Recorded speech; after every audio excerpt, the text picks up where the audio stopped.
Radio set के सामने बैठी हैं हमारी सभी सखियां और बहुत सुनने वाले सभी को चंचल वर्मा का प्यार भरा नमस्कार। मेरे सामने है मंजरी। मंजरी, आपको भी नमस्कार। चंचल, तुम्हें बहुत बहुत नमस्कार। और हमारे साथी जो हमें सुन रहे हैं, हमारी सखियां हैं और हमारे जो श्रोता भाई लोग हैं, उन सभी को मेरा प्यार भरा नमस्कार के साथ साथ सखी सहेली के मंच पर स्वागत करते हैं, क्योंकि आज चंचल और मंजरी आ चुकी हैं तो दोनों की प्रवृत्ति एक ही जैसी है। और हमारे सभी सुनने वाले जब हम साथ में आते हैं ना तो लिखते हैं कि 2 वर्मा सखी आई हैं। हाँ। क्योंकि जो हमारा आगे का नाम है, यानी कि दोनों ही के आगे वर्मा लगता है जी। ये कमेंट एक तो जरूर आ ही जाता है हमारे फेसबुक पर। तो चलिए फेसबुक से अगर बात चली है तो फेसबुक से जो हमारे जुड़े साथी हैं उनको विषय पता लग चुके हैं, लेकिन जो नहीं जुड़े हैं उनके लिए हम विषय बता देते हैं। 2 खास दिवस हैं आज, विश्व आयोडीन अल्पता दिवस और आजाद हिंद दिवस। इनके बारे में बात होगी। और ये तो पूरा सप्ताह ही खास चल रहा है, क्योंकि ये दिवाली सप्ताह है। तो दिवाली है भाई, कुछ लोगों ने कल मना ली, कुछ आज मना रहे हैं, तो दिवाली की बातें भी होंगी। हाँ बिल्कुल, दिवाली, क्योंकि प्रदूषण रहित दिवाली आप किस तरह मना सकते हैं, इसके बारे में हम बात करेंगे। बिल्कुल, इसके बारे में बात करेंगे और बहुत सारी बातें होती देखो। और मंगलवार का दिन है तो एक जो विरासत स्थल है उसकी हम बात करते हैं। तो बहुत अच्छी जगह है, बिहार में है, इसका नाम है गया, जहां पर है बोधि मंदिर, महाबोधि मंदिर। इसके बारे में बात करेंगे और हल्की फुल्की बातों में हम बात करेंगे प्रदूषण रहित दिवाली जी। और दिवाली अगर आई है तो दिवाली का मतलब होता है खूब सारी खुशियां, खूब सारे उपहार। यानी दिवाली का उपनाम एक तरीके से कह सके उपहार है, खुशियां हैं। बिल्कुल खुशियां हैं, और खुशियां बनाम त्योहार या उपहार, इसके बारे में बात करेंगे। और उपहार है ना, बिल्कुल। और दिवाली जैसे हम बता रहे हैं, कुछ लोगों ने कल मना ली है, कुछ आज दिवाली पूजन करने वाले हैं। तो सभी जो मना रहे हैं, मना चुके हैं, हम सभी को ढेर सारी बधाइयां देते हैं, क्योंकि खुशियों का पर्व है, उपहारों का पर्व है। और बच्चे तो भाई खुशी से झूम उठते हैं, नाच उठते हैं। तो इस मन से हम भी थोड़ा झूम ले, नाच बिल्कुल झूम लेते हैं। चंचल, बच्चों के साथ साथ देखो ना, हाँ, बच्चे ही क्यों खुश थे, हम सभी सखियां भी बहुत खुश थे, क्योंकि सब अच्छे से तैयार हुए थे और एक मूड था कि आज सेल्फी खींचेंगे, आज रील बनाएंगे। तो उसका भी एक अलग त्योहारों में चार्म होता है, उसकी भी अलग खुशियां होती है। लेकिन खुशियों की बात करिए तो चलो एक प्यारा सा गीत सुन लिया जाए। बिल्कुल मस्ती भरा नाचने गाने वाला गीत है, क्योंकि ये त्योहार भी ऐसा ही है।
त्योहार लेके खुशियां नाचो गाओ नाचो।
मंजरी भाई, त्योहार ही है ये ऐसा जो खुशियां लेकर आता है। बच्चे तो खास तौर पे झूमते हैं, नाचते हैं, बड़ा उनका मन खुश होता है। और ये एक ऐसा उत्सव या त्योहार है जो पूरे देश में बहुत धूमधाम से मनाया जाता है। और हम ये कह सकते हैं मंजरी की शायद भारत के जो सबसे लोकप्रिय या सबसे प्रसिद्ध त्योहार हैं उनमें से ये एक है, जिसमें बहुत सारी रोशनी है, खुशियों से भरा हुआ है और लाखों लोगों के दिलों में एक खास जगह ये रखता है और बहुत उत्साह और उमंग के साथ सभी लोग इसे मनाते हैं। बिल्कुल चंचल, तुमने बिल्कुल सही बात कही। और देखो, हालांकि देश का त्योहार हमें खुशियों को मनाने के लिए बहुत कुछ देता है, और लेकिन ये अपने साथ साथ प्रदूषण के सूक्ष्म कणों को भी लाता है। जैसा कि आतिशबाजी के धुएं में पाए जाने वाले जो कण होते हैं वो होते हैं। हालांकि क्या होता है कि प्रभावित क्षेत्रों में प्रदूषण नियंत्रण के उपाय लागू हो जाते हैं, किए गए हैं, फिर भी दिवाली के त्योहार के दौरान पटाखों का जो धुआं होता है वो श्वसन संबंधी, यानी जब हम सांस लेते हैं उसके थ्रू अंदर जाता है तो जो समस्या पैदा करता है, और साथ साथ कई अन्य स्वास्थ्य समस्याओं को भी बढ़ावा देता है कि सांस के साथ साथ जब ध्वनि प्रदूषण होता है तो हमारे कान के लिए भी इफेक्ट करता है। तो खास तौर पर जो बुजुर्ग हैं, बीमार व्यक्ति हैं, जो पालतू जानवर होते हैं लोगों के घर में, या कई बार अन्य मवेशी भी हैं, उन्हें बहुत इससे असुविधा हो जाती है। इसलिए मंजरी, हमें ये कहना चाहिए किसी एक व्यक्ति नहीं बल्कि हम सबकी ये जिम्मेदारी है कि स्वास्थ्य और पर्यावरण की जो भी परिस्थितियां हैं उनको ध्यान में रखते हुए हम त्योहार मनाने का कुछ भी एक ऐसा तरीका चुन सकते हैं जो सुरक्षित हो, मतलब हमारे लिए भी सुरक्षित है और पर्यावरण को भी किसी तरह का नुकसान उससे ना पहुंचे।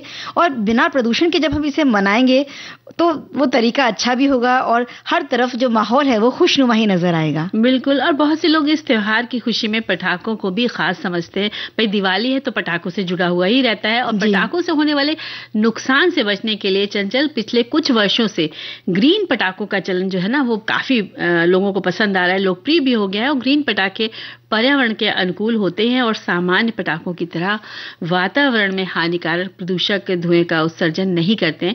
इसलिए ग्रीन पटाखों का उपयोग आसपास के लोगों और पर्यावरण के प्रति सावधानी बरतने का एक बड़ा कदम हो सकता है। तो देखो, हमारे जो सुनने वाले हैं वो भी इस बारे में काफी कुछ लिख रहे हैं मंजरी। हमारे जो श्रोता हैं उनका लिखना है, प्रदूषण रहित दिवाली एक बहुत अच्छा स्वागत योग्य कदम है और हम सबको सोचने का ये मौका देती है कि त्योहार को मनाने के लिए पर्यावरण और स्वास्थ्य को खतरे में हम डालते हैं तो ये एक ऐसा बदलाव है जो हम आधुनिक जीवन शैली के साथ साथ परंपराओं को संतुलित करने का हमें मौका देता है।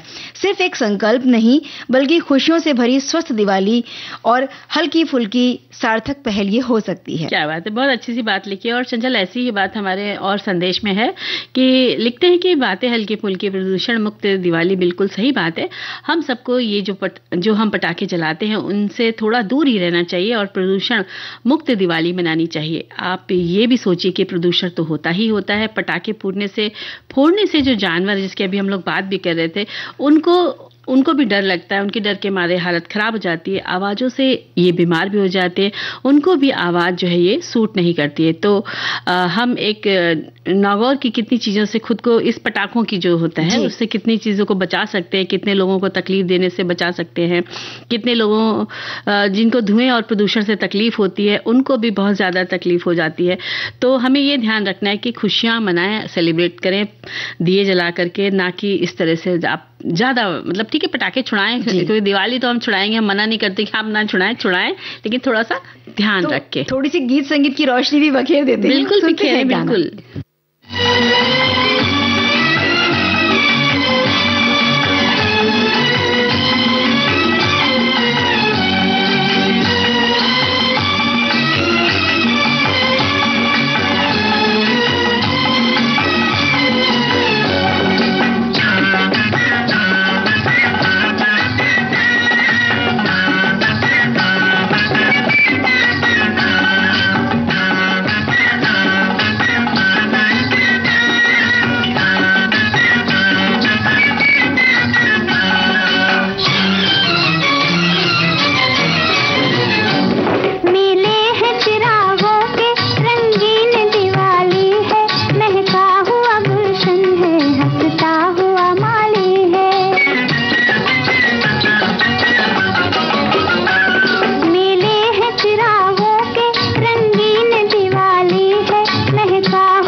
मंजरी, गीत बहुत सुंदर था। गीत सुनते सुनते जब मेरी नजर घड़ी पर गई तो मुझे पता लगा कि वक्त हो चला है एक अंतराल का।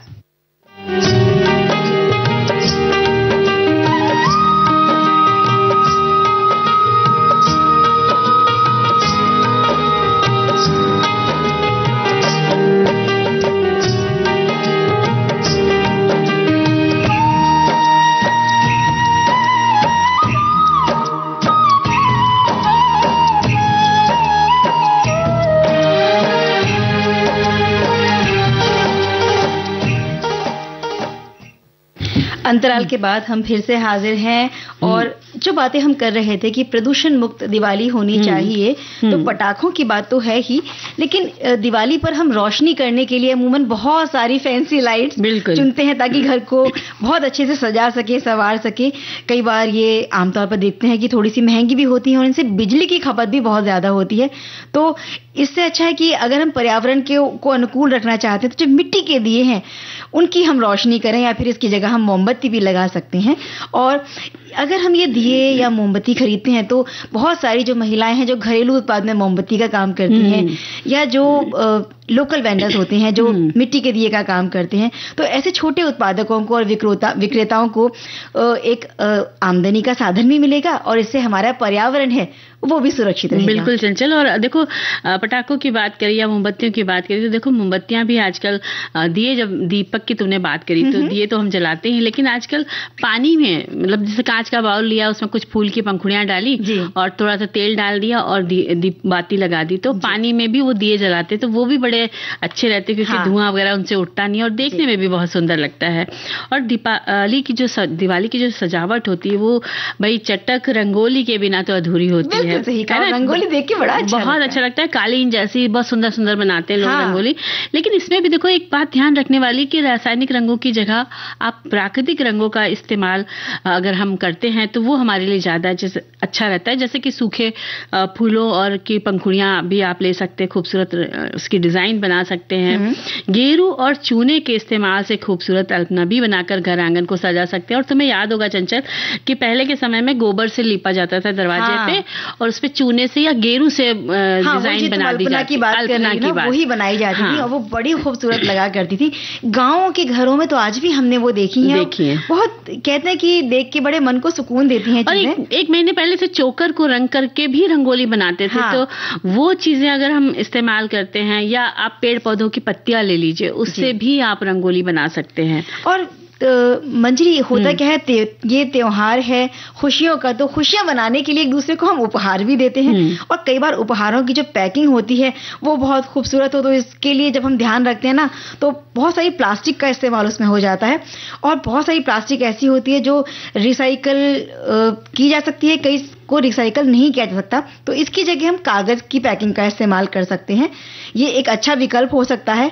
और या फिर सबसे अच्छा है कि हम एक छोटा सा पौधा किसी को भी उपहार में दे दें, तो ये उनके जीवन में हरियाली लाएगा, खुशहाली लाएगा और जब वो जैसे से पौधा बड़ा होगा ना तो उसे देखकर एक मन में अलग खुशी होती है। बिल्कुल। और जैसे कि तुमने बात करी कि पैकिंग की, तो कई बार क्या होता है हमारे पास सुंदर सुंदर से साड़ियां पुरानी रखी हैं, उनका गोटा भी रहता है, तो आप उन साड़ियों से भी और गोटे से भी आप पैकिंग की बहुत चीजें बना सकते हैं।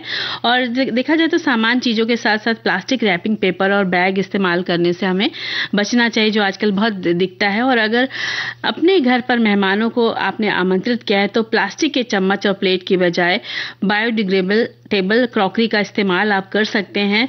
और दिवाली के मौके पर बहुत से लोग अपने घरों को रंगते हैं। त्योहार के मौसम में सफाई और रंगाई पुताई का लंबा दौर चलता है।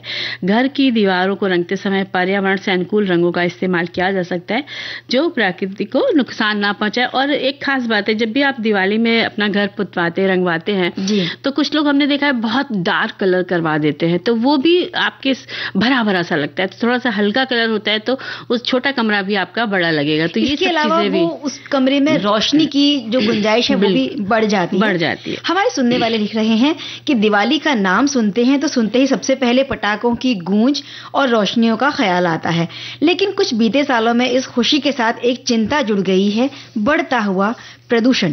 इस चिंता को दूर करने के लिए प्रदूषण रहित दिवाली ये एक नई पहल है और एक नई उम्मीद जगाई गई है।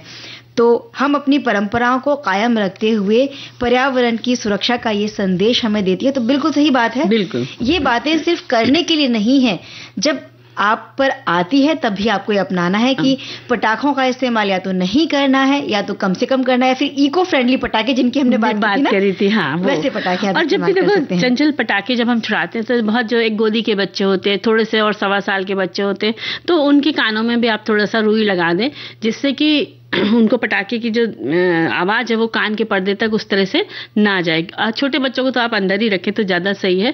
और बहुत ज्यादा कूद के बच्चे उछल के करते हैं, तो कई बार उनके कपड़ों में भी चिंगारी लग जाती है, तो कभी हाथ जल जाते, तो कोई समझदार व्यक्ति उनके पास जरूर हो जब भी वो पटाखे छुड़ाए। पटाखे हैं उनमें आग की गुंजाइश बहुत कम होती है, तो स्वस्थ दिवाली मनाइए।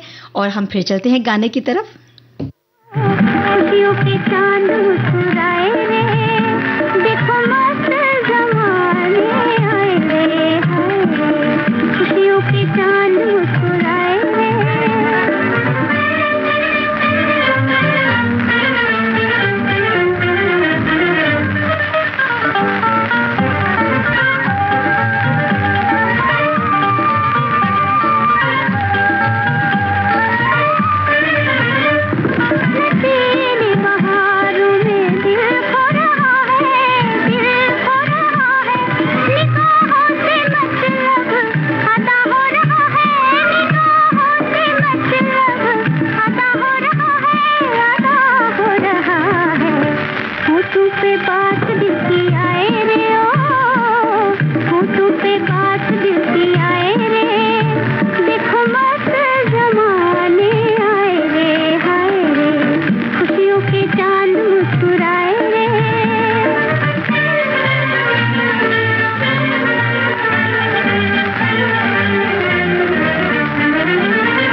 मंजरी, जब बात होती है खुशियों की, तो जो उपहार होते हैं इन त्योहारों में वो खुशियों को दुगना कर देते हैं।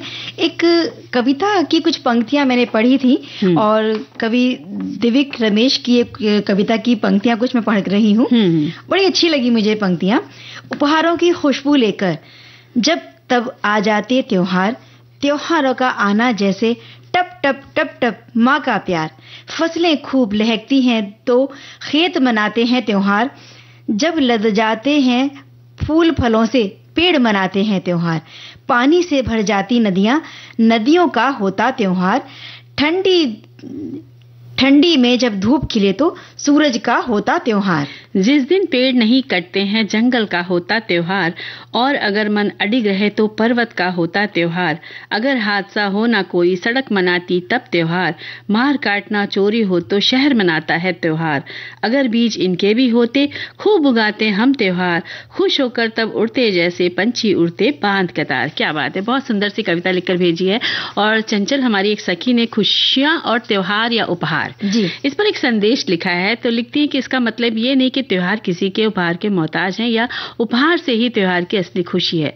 खुशी या तो किसी त्योहार के अवसर पर मिलती है या किसी को उपहार देने या पाने से मिलती है। ये तीनों चीजें एक दूसरे से जुड़ी हुई हैं और जीवन में आनंद का कारण बनती हैं। कुछ खास मौके होते हैं जो खुशियां फैलाने के लिए होते हैं। त्योहार हमें मिलजुल कर रहने और अपने मतभेदों को भुलाने और प्रेम बांटने का मौका देते हैं। इस समय घर सजाए जाते हैं, स्वादिष्ट पकवान बनते हैं और एक विशेष उत्साह का माहौल होता है। उपहार हम किसी को प्यार, सम्मान या कृतज्ञता व्यक्त करने के लिए देते हैं। उपहार देना और पाना दोनों ही खुशियां लाते हैं। त्योहार एक सामूहिक खुशी का अनुभव देते हैं, पर कोई जरूरी नहीं कि वहां उपहार इस खुशी को बढ़ाए। आजकल की डिजिटल जिंदगी में आप किसी से अपना समय निकालकर त्योहार में मिलने जाते हैं, ये सबसे बड़ी उपहार होती है। एक बात मैं और कहना चाहूंगी मंजरी यहाँ पर कि कभी आपको कोई उपहार अगर किसी से मिलता है या किसी को आप उपहार दे रहे हैं तो उसे पैसों से बिल्कुल ना तोलें। कैसी भावनाएं उसके पीछे जुड़ी हैं ये देखना बहुत जरूरी होती है। कई बार आपको बहुत महंगे तोहफे मिल जाते हैं लेकिन सामने वाला सिर्फ एक फॉर्मेलिटी निभा रहा होता है, उसमें कोई प्यार भरी भावनाएं नहीं है, तो उस महंगे उपहार का भी कोई मतलब नहीं है। तो मुझे लगता है चंचल एक फूल भी दे दे तो ही बहुत अच्छा है ना? आपने घर पर बनाकर मिठाई के 2 कतरे भी अगर आप ले गए लेकिन बड़े प्यार से आप किसी के लिए लेके गए हैं तो वो जो मिठास सिर्फ मुंह में नहीं घुलती, पूरे दिलों में घुल जाती। कहते हैं दिल में। तो बिल्कुल कई बार हम देखकर बोलते हैं अरे ये क्या दिया है, ये भी कोई देने की चीज है। तो बिल्कुल किसी के आप ये उसके प्रेम का भी अनादर कर देते हैं। बिल्कुल सही बात है। तो इस नजरिए से उस उपहार को ना देखें। ये त्योहारों की में कड़वाहट घोलने का काम हमें बिल्कुल नहीं करना है। मिठास घोलें अपने रिश्तों में और जब भी मिलकर इकट्ठे होकर हम खुशियां मनाते हैं तो कोई भी कड़वाहट वाली बात हमारे बीच में नहीं आनी चाहिए। क्योंकि त्योहार खुशियां लेकर आते हैं और खास अवसर पर ये सिर्फ एक कह सकते हैं कि एक परंपरा है कि कुछ लिया दिया जाता है। तो ये रिवाज हैं जो रिश्तों को मजबूत बना देते हैं और ये इसीलिए है कि प्यार और खुशी को व्यक्त करने का एक तरीका होता है। और उपहारों को के आदान प्रदान की जो चीज है ये कृतज्ञता को व्यक्त करने के लिए, जैसे हमारे सुनने वाले ने भी लिखा है, और हम किसी की समृद्धि की कामना करते हैं। एक दूसरे के प्रति अपना स्नेह दिखाने का ये एक तरीका भी हम कह सकते हैं। बिल्कुल कह सकते हैं। और त्योहार में पारंपरिक उपहार जैसे मिठाइयां हैं, मूर्तियां हैं, पूजा की सजावटी थालियां हैं और दिए, मोमबत्तियां, ये व्यक्तिगत वस्तुएं दी जाती हैं जो खुशी और सकारात्मक ऊर्जा लाती है। कुछ लोग त्योहार पर ताजे फल और फूल देना भी पसंद करते हैं। आजकल तो स्मार्ट घड़ियां या अन्य आधुनिक गैजेट भी त्योहार के दौरान उपहार लोकप्रिय बनते जा रहे हैं। उपहार देना है ना, उपहार देना स्नेह व्यक्त करने का एक तरीका है जो रिश्तों को मजबूत करता है। और चंचल, उपहार एक दूसरे के लिए खुशी और सकारात्मकता लाने के लिए एक तरीका है। त्योहारों पर उपहार का आदान प्रदान करना हमारे देश की सदियों पुरानी परंपरा रही है और जैसे ही हमें आने वाले त्योहार के मौसम का पता चलता है तो दिल की धड़कनें अपने आप बढ़ जाती है और ये त्योहार हमारे जीवन में खुशी और आनंद दिलाते हैं। लेकिन देखो तो उपहार, क्योंकि कई बार क्या होता है ना, किसी खुशी से हमें तोहफा मिलने की उम्मीद होती है ना, और जो हर साल ऐसे त्योहारों पर हमें तोहफे देते आते हैं, तो जब त्योहार आते हैं तो हमें उम्मीद रहती है, जैसे बच्चों को बड़ी आशा रहती है कि पापा हमारे लिए क्या तोहफा लेकर आएंगे। पत्नियों को बड़ी उम्मीद रहती है कि इस बार हमारे पति हमें क्या देंगे। जब भाई दूज आती है दिवाली के 2 दिन बाद, तो बहनें इंतजार करती हैं कि हमारा भाई हमारे लिए क्या उपहार देगा। तो कुछ उपहार तो ऐसे हैं जिनका हमें बड़ा इंतजार रहता है। लेकिन चंचल, मुझे लगता है हम उपहार की उम्मीद किसी से ना रखें, क्योंकि जो हमें मान लो पिछले साल उसने हमें उपहार दिया और आज भी हम सोच के बैठे और बाई चांस किसी वजह से वो आपको नहीं दे रहा है तो आपको दुख होगा। तो हम, मुझे लगता है उम्मीद बिल्कुल ना लगाएं। वो आए, खुशियां मनाए, आपके साथ उपहार देता है तो अच्छी बात है ना। और जब नवरात्र शुरू होते हैं, शारदीय नवरात्र, तब से लेकर छठ पूजा तक लगातार ये उत्सव, त्योहार, उपहारों का लेन देन, ये सब जारी ही रहता है। और ऐसे अवसरों पर मिठाइयाँ, उपहार, नए नए कपड़े, इन सभी की खरीदारी में भी हम व्यस्त रहते हैं और बहुत सारी सकारात्मकता और खुशियां भी महसूस करते हैं इस दौरान।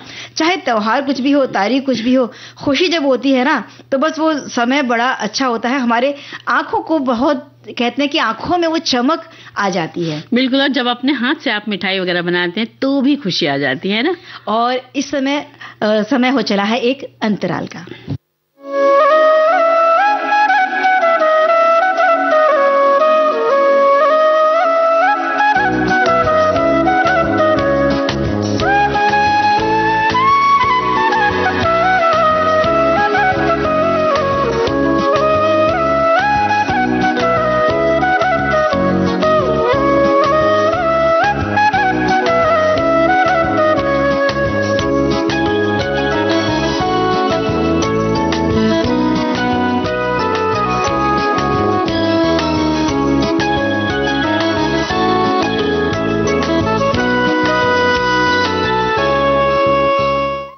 विविध भारती पर इस समय कार्यक्रम चल रहा है सखी सहेली, और मैं हूं आपके साथ चंचल और मंजरी वर्मा। तो चंचल देखो ना, इसी जब हम लोग बात कर रहे थे ना कि तुमने कहा था कि सजावट से आंखों को प्रसन्न करती है, इसी तरह जब मिठाइयाँ, नमकीन और पकवान या भोजन जिसका हमने बचपन में आनंद लिया था, हमारी पुरानी यादों को ताज़ा कर देता है। त्योहार के मौसम में हम अपने आसपास कई खुश और मुस्कुराते हुए चेहरे देखते हैं, इसका सीधा असर हमारे अपने मूड पर भी पड़ता है। साथ ही ये वो समय होता है जब हम अपने परिवार के सदस्यों के साथ काफी समय बिताते हैं, और त्योहार जो होता है ना, उत्सव, वो रिश्तों को पास लाता है। बिल्कुल, ये गौरवशाली विरासत है, संस्कृति, परंपराओं और उत्सव को मनाने का एक अभिव्यक्तिपूर्ण तरीका है, और ये हमें अपने परिवारों से, अपने अपनों से जोड़ने में महत्वपूर्ण भूमिका निभाता है। और जैसे हमने कहा ना कि कई बार कुछ मिठाइयां भी उपहार में देते, चलो किसी के लिए कुछ लेते चले। बिल्कुल, आज उनसे मिलना है हमें, आज उनसे मिलना है हमें, चलो उनके लिए कुछ लेते चले और उनको दुआएं देते चले, थोड़ी गुंजिया गुंजिया लेते चले, थोड़ी बर्फी लेते चले। आज उनसे मिलना है हमें, आज उनसे मिलना है हमें।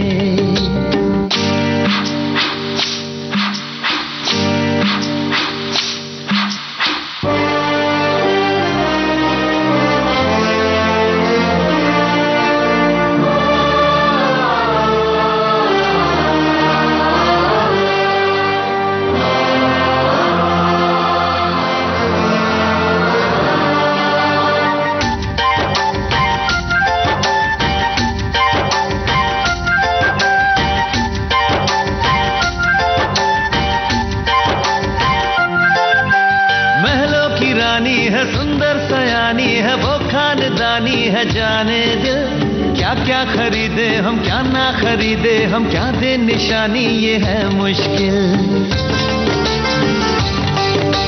महलों की रानी है, सुंदर सयानी है, वो खानदानी है, जाने दिल क्या क्या खरीदे हम, क्या ना खरीदे हम, क्या दे निशानी, ये है मुश्किल। थोड़ी मठरी वठरी लेते चले, थोड़ी चकली चिड़ा लेते चले, कुछ तीखा भी खा लेते चले और कुछ खट्टा मीठा लेते चले।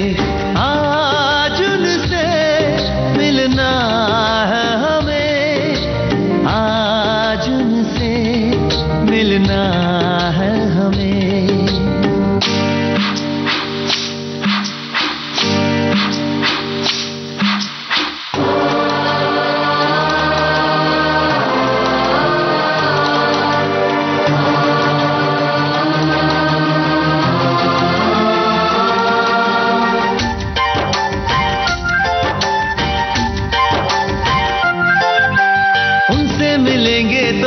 कहेंगे ये सोचा न समझा न जाना है, शायद कहे ऐसे उनका हमेशा से सर आंखों पर ही ठिकाना है। उनसे मिलेंगे तो हम क्या कहेंगे ये सोचा न समझा न जाना है, शायद कहे ऐसे उनका हमेशा से सर आंखों पर ही ठिकाना है। थोड़े काजू किशमिश लेते चले, सब थोड़ा थोड़ा लेते चले, चलो उनके लिए कुछ लेते चले और उनको दुआएं देते चले। आज उनसे मिलना है हमें, आज उनसे मिलना है हमें।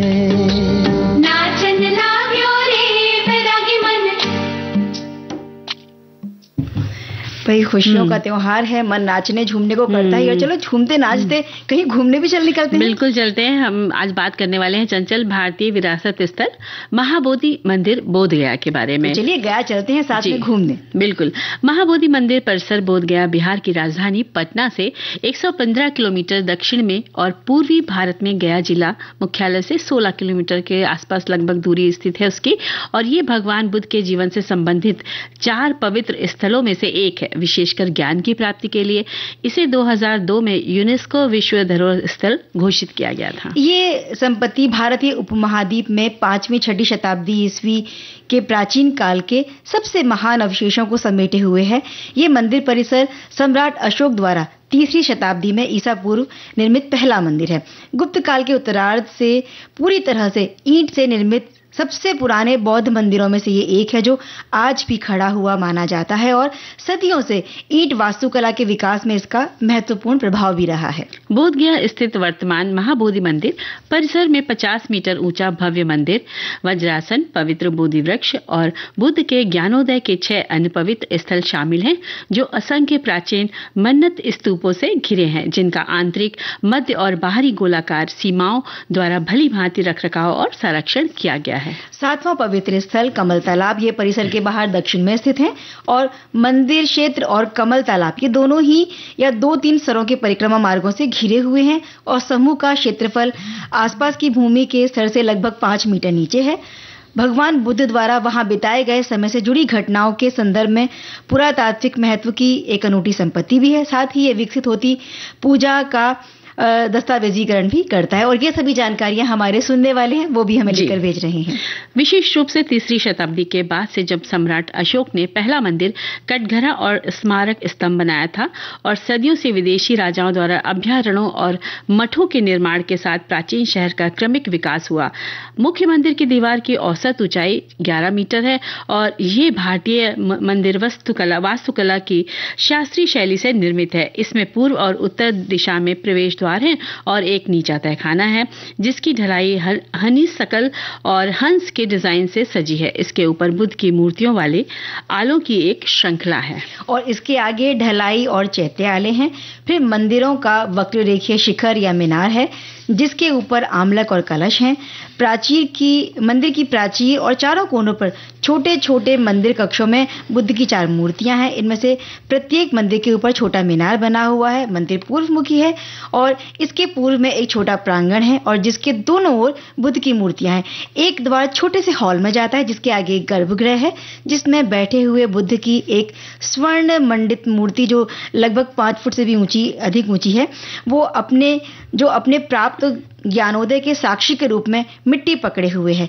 गर्भगृह के ऊपर एक मुख्य कक्ष है, जिसमें बुद्ध की एक प्रतिमा युक्त मंदिर है, जहां वरिष्ठ भिक्षु ध्यान करने के लिए एकत्रित होते हैं और पूर्व दिशा में सीढ़ियों की एक उड़ान एक लंबे केंद्रीय मार्ग से होकर मुख्य मंदिर और उसके आसपास के क्षेत्रों तक जाती है। और इस मार्ग पर बुद्ध के ज्ञानोदय के तुरंत बाद घटित घटनाओं से जुड़े महत्वपूर्ण स्थान, साथ ही मन्नत स्तूप और मंदिर भी हैं। पवित्र स्थलों में सबसे महत्वपूर्ण मुख्य मंदिर के पश्चिम में स्थित विशाल बोधि वृक्ष है, जो उस मूल बोधि वृक्ष का प्रत्यक्ष वंशज माना जाता है, जिसके नीचे बुद्ध ने अपना पहला सप्ताह बिताया था और उन्हें ज्ञान प्राप्त हुआ था। केंद्रीय मार्ग के उत्तर में एक ऊंचे स्थान पर अनिमेष लोचन चैत्य प्रार्थना कक्ष है, जिसे कहते हैं, जहां माना जाता है कि बुद्ध ने दूसरा सप्ताह बिताया था। बुद्ध ने तीसरा सप्ताह रत्न चक्र रत्नमय प्रदक्षिण पथ नामक क्षेत्र में 18 कदम आगे पीछे चलते हुए बिताया, जो मुख्य मंदिर के उत्तरी दीवार पर स्थित है। चलो पहले बीच में गाना सुन लेते हैं, फिर इस जानकारी के साथ में आगे बढ़ेंगे।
कहो तो महफिल से कह दें, तुम जो कहो तो सारी महफिल से कह दें, पल भर में मशहूर अफसाना हो जाए।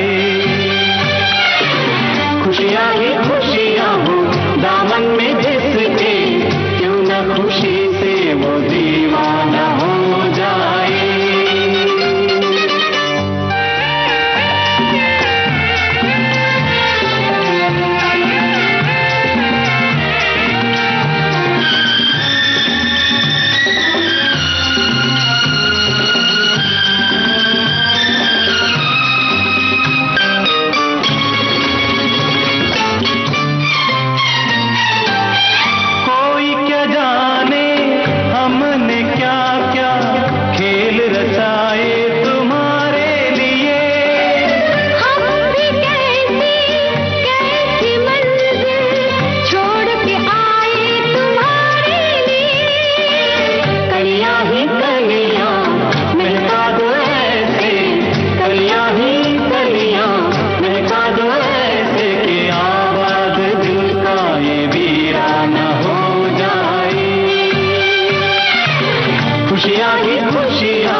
मंजरी, हम बात कर रहे थे महाबोधि मंदिर की, तो यहाँ एक चबूतरी पर उकेरे गए उभरे हुए पत्थर के कमल और उनके चरणों को चिन्हित करते हैं। जिस स्थान पर उन्होंने चौथा सप्ताह बिताया था वो रत्नाघर चैत्य है, जो उत्तर पूर्व में प्रांगण की दीवार के पास बना हुआ है और पूर्वी प्रवेश द्वार की सीढ़ियों के ठीक बाद केंद्रीय मार्ग पर एक स्तंभ है जो अजपाल निग्रोध वृक्ष के स्थान को दिखाता है, जिसके नीचे बुद्ध ने अपने 5वें सप्ताह के दौरान ध्यान किया था और कई लोगों के प्रश्नों के उत्तर भी दिए थे। उन्होंने छठा सप्ताह प्रांगण के दक्षिण में कमल तालाब के पास बिताया था और 7वां सप्ताह मुख्य मंदिर के दक्षिण पूर्व में स्थित राजयतन वृक्ष के नीचे बिताया था, जिसे वर्तमान में एक वृक्ष द्वारा चिन्हित किया गया है। और बोधि वृक्ष के बगल में एक मुख्य मंदिर से जुड़ा एक चबूतरा है जो पॉलिश किए हुए बलुआ पत्थर से बना है, जिसे वज्रासन के नाम से जाना जाता है और इसके मूल रूप से सम्राट अशोक ने उस स्थान को चिन्हित करने के लिए स्थापित किया था जहां बुद्ध बैठते थे और ध्यान किया करते थे। बोधि वृक्ष के नीचे इस स्थान को कभी बलुआ पत्थर की एक रेलिंग ने घेर रखा था, लेकिन रेलिंग के कुछ ही मूल स्तंभ अभी भी यथावत है। उन पर मानव चेहरे, पशुओं और सजावटी वस्तुओं की नक्काशी और मुख्य मंदिर की ओर जाने वाले केंद्रीय मार्ग पर दक्षिण की ओर एक छोटा सा मंदिर है जिसके पीछे एक खड़ी बुद्ध प्रतिमा है और काले पत्थर पर बुद्ध के पद्म चिन्ह यानी पद उकेरे गए हैं और ये चिन्ह 3री शताब्दी ईसा पूर्व के हैं, जब सम्राट अशोक ने बौद्ध धर्म को राज्य का राजधर्म घोषित किया था और अपने पूरे राज्य में ऐसे हजारों पद चिन्ह स्थापित किए थे। मंदिर का प्रवेश द्वार जो केंद्रीय मार्ग पर है भी इसके मूल रूप में इसी सम्राट द्वारा बनवाया गया था, लेकिन बाद में इसका पुनर्निर्माण किया गया।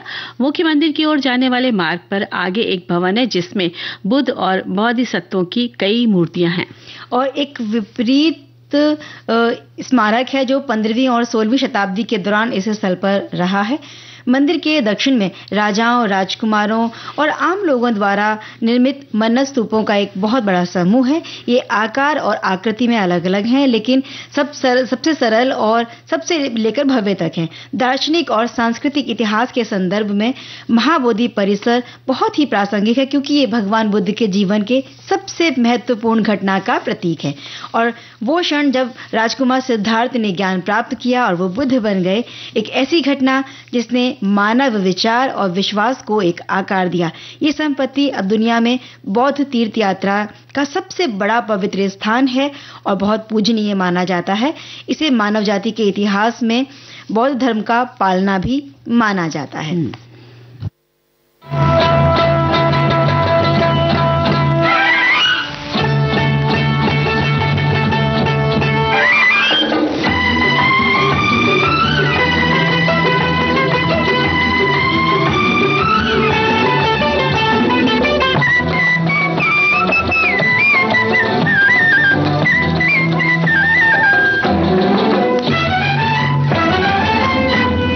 खुशियाँ हजार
कई बार हम उन लोगों को भी दुआएं देते हैं जिन्होंने हमारे देश के लिए बहुत कुछ किया। और आजाद हिंद दिवस आज हम मना रहे हैं। ये आयोजन भी एक ऐसा ही आयोजन है जो कि हर साल 21 अक्टूबर को किया जाता है, क्योंकि इस दिन 1943 में सिंगापुर में सुभाष चंद्र बोस के नेतृत्व में आजाद हिंद सरकार की स्थापना हुई थी और उन्होंने ही आजाद हिंद फौज के सर्वोच्च सेनापति का पद भी संभाला। भारत के स्वतंत्रता संग्राम के लिए ये एक बहुत ही महत्वपूर्ण घटना थी। बिल्कुल चंचल, और इस उपलक्ष्य में सिंगापुर में बहुत बड़ा समारोह हुआ। इस समारोह में सबसे पहले रासबिहारी बोस ने बड़ा भावपूर्ण भाषण दिया, फिर शपथ ग्रहण का ऐतिहासिक क्षण आया। इसमें सुभाष चंद्र बोस ने शपथ ली, भगवान को साक्षी मानकर मैं ये प्रतिज्ञा करता हूं कि भारत को आजाद करने के लिए अंतिम सांस तक एक सिपाही की तरह लड़ता रहूंगा। और एक ऐतिहासिक घटना ने ब्रिटिश साम्राज्य की जड़ों को हिलाकर रख दिया और स्वतंत्रता आंदोलन को एक नई ऊर्जा दे दी। सुभाष चंद्र बोस के दिल्ली चलो नारे ने सारे भारत में नव जागृति पैदा कर दी थी और भारत के नागरिकों को भी फिर ये लगने लगा कि आजादी अब दूर नहीं है। बिल्कुल। और आजाद हिंद फौज केवल भारतीय स्वतंत्रता की एक गौरवमय चेष्टा ही नहीं थी, बल्कि इसके बाद की भारतीय राजनीति पर बहुत कुछ गहरा प्रभाव भी डाला। इसलिए भारत में एक नवीन क्रांतिकारी धारा को जन्म दिया था आजाद हिंद दिवस के। बिल्कुल ऐसे ही जो हमारे देश के स्वतंत्रता संग्रामी जो सैनिक रहे हैं, या हम कहें कि जो भी महापुरुष रहे हैं, उनकी बदौलत ही आज ये खुशियां हम मना पाए।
आज हम भी खुशियां मना रहे हैं अपने सुनने वालों के साथ में, और कुछ खास दिन भी मना रहे हैं।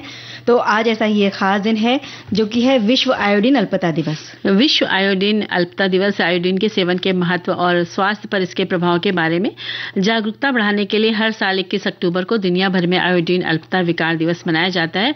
और चंचल 1990 में बच्चों के लिए आयोजित विश्व शिखर सम्मेलन में विभिन्न संगठनों ने आयोडीन के महत्व और आयोडीन की कमी को बढ़ते मामलों को रोकने के उपायों पर जोर दिया था। 2002 में विभिन्न संगठनों ने विभिन्न जागरूकता कार्यक्रम शुरू किए और समय के साथ और भी देश इस अभियान से जुड़ने लगे और ये विश्व आयोडीन अल्पता दिवस बन गया। इस दिन विश्व स्वास्थ्य संगठन यानी कि WHO और संयुक्त राष्ट्र अंतर्राष्ट्रीय बाल आपातकालीन कोष यूनिसेफ सहित विभिन्न स्थानीय, राष्ट्रीय, अंतर्राष्ट्रीय स्वास्थ्य संगठन आयरन की कमी के बारे में जागरूकता पैदा करने के लिए कई कार्यक्रम, अभियान और शैक्षिक कार्यशालाएं आयोजित की जाती हैं।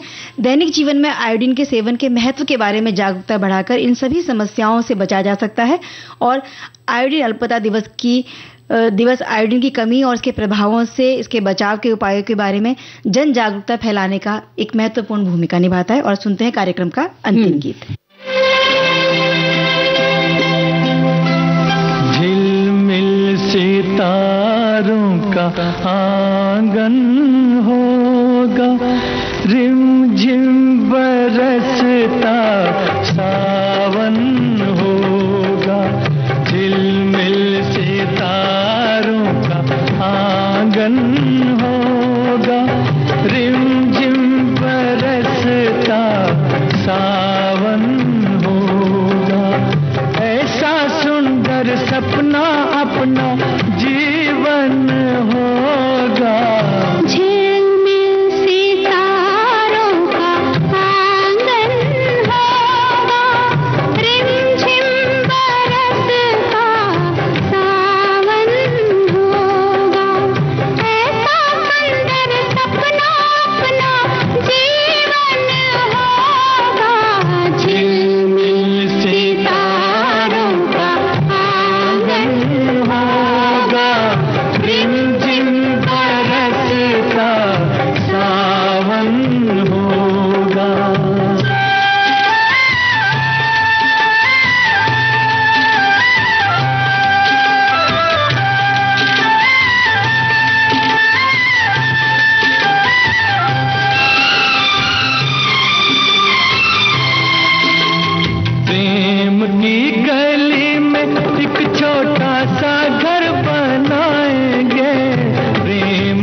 सजाएंगे बगिया से सुंदर वो बन होगा।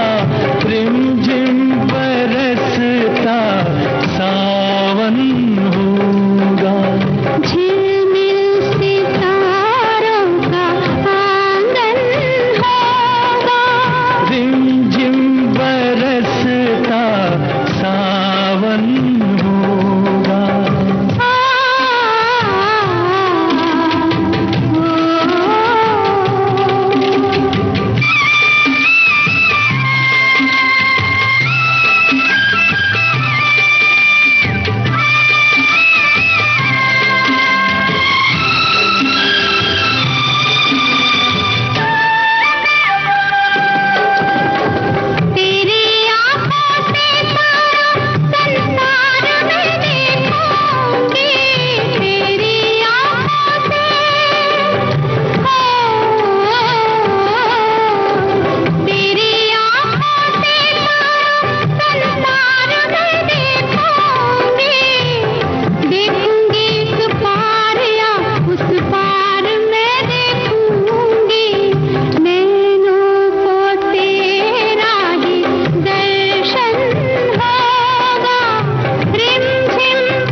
तो चंचल सभी से विदा लेते, लेकिन उससे पहले सबको दीपावली की शुभकामनाएं देते जाते हैं। जी बिल्कुल, आप सभी को दिवाली, इस दीपोत्सव की बहुत बहुत शुभकामनाएं। आपका ये दीपोत्सव खुशियों से भरा हो, ये दिवाली।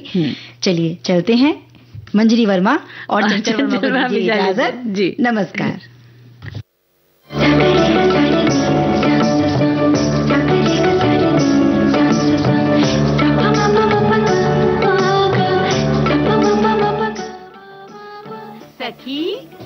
सखी सहेली कार्यक्रम की प्रस्तुतकर्ता अनुश्री पाठक।